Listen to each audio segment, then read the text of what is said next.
Doctor صاحب میں یہ پوچھنا چاہتا ہوں کہ کانکبائنز جو تھیں آپ صلی اللہ علیہ وسلم کے دور میں، ان کے ساتھ جو نکاح کا کانٹریکٹ تھا اس کی کیا حیثیت تھی عام بیویوں کے نکاح سے؟ مختلف کیا تھا اس میں؟ اور ان بطور بیوی ان کی حیثیت کیسی تھی، اور ان کے ساتھ کس طرح کا معاملہ کیا جاتا تھا، اور بعد میں وراثت میں ان کا کیسا حصہ تھا؟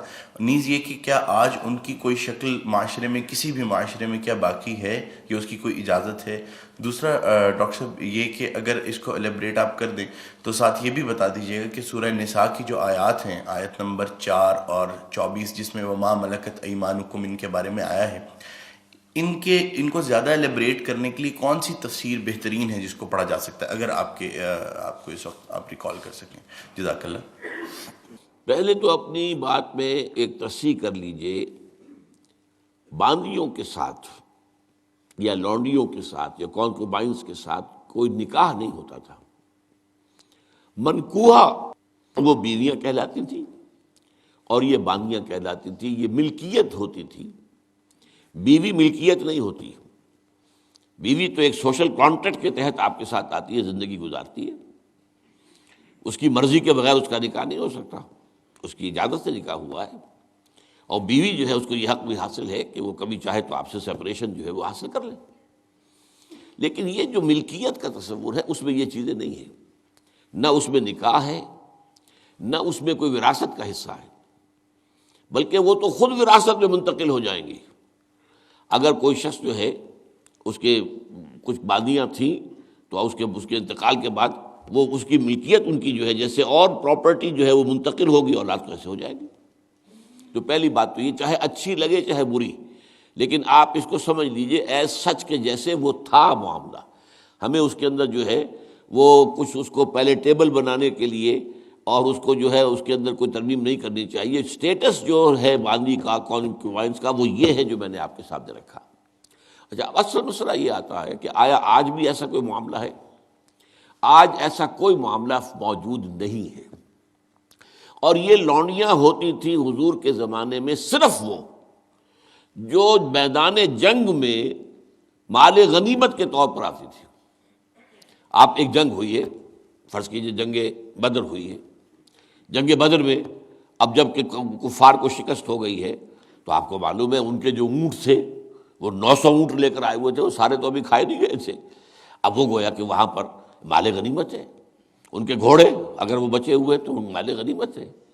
وہ جو آدمی بھاگتا وہ اپنا اسلحہ بھی پھینکتا جاتا ہے تاکہ بھاگے اور جان بچائے، یہ سب کیا ہے؟ مال غنیمت ہے۔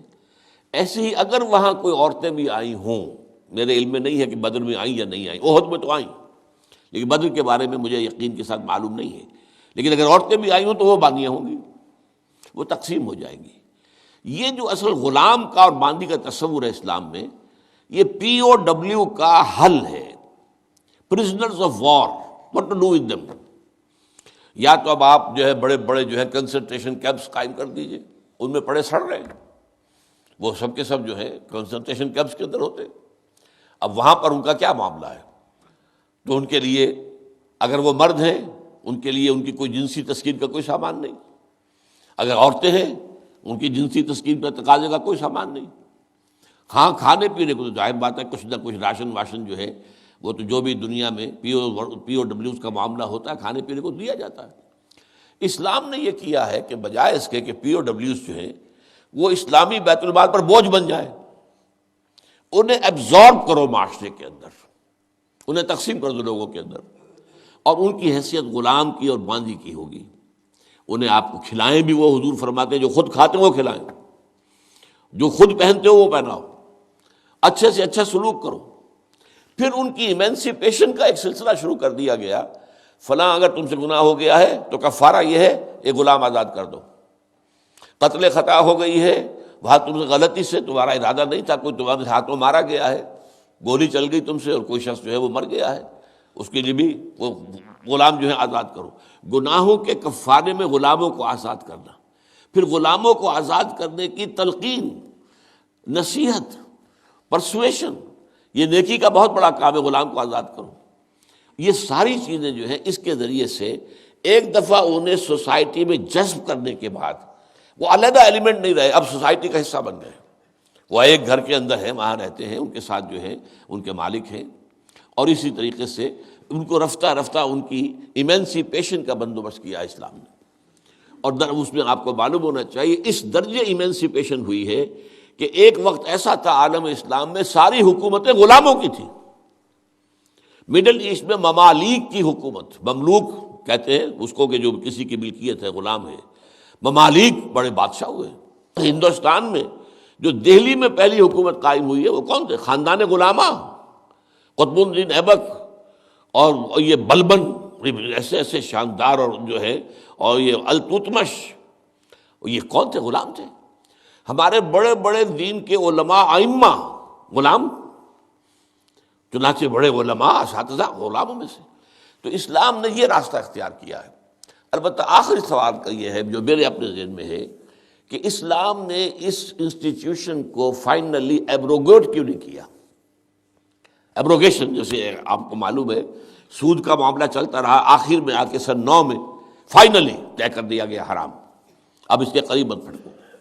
اس کی حکمت میرے نزدیک یہ ہے کہ یہ خالص اسلامی جہاد ہونا ہے قیامت سے قبل ایک مرتبہ بہت بڑے پیمانے پر، جس کو کہا گیا ملاحم، اور جس پر پورے پورے باب جو ہیں وہ احادیث کی کتابوں میں ہے۔